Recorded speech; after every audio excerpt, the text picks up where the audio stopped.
chiamo che ho bisogno di te, di un sogno.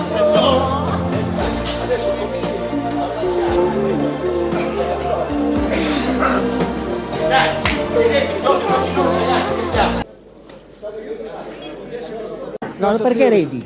Dobbiamo fare un discorso sirio. Bene, Sirio, Perché in Siria. Sirio, perché Sirio? Lo so perché. Perché è vicino. No, perché Sirio è la prima stella Della sera, la più vicina. Dai! Bene, sì! Trampoli vorrebbe essere più alta di me, ma non ci riesce. nonostante- Allora sto tentando di avere una guida telefonica su di piedi. Vai da Bauna, per favore, che vincono sempre gli uomini. Ecco, è vero, ha ragione Marcella. vincono sempre gli uomini, dice. Sono sempre gli uomini, non ancora una donna. Speriamo che vinca un uomo, non so più quale, qui ci sono tante di quelle telecamere. Tu dillo! No, no, posso fare un augurio a una donna? Tanti auguri a te.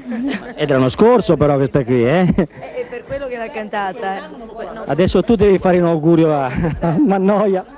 Senz'altro, infatti mi auguro che vinca una donna. I maschietti. Grazie. Se questo... E tu non puoi fischiare, tu fischi?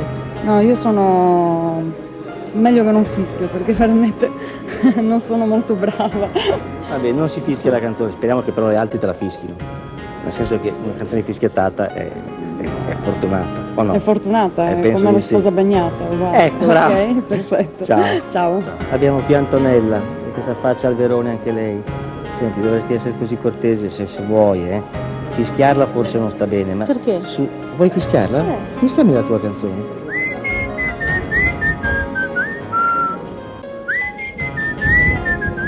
Ti piace? Sì, però mi hai appena dato un anticipo, questo Stasera è uno io stuzzichino.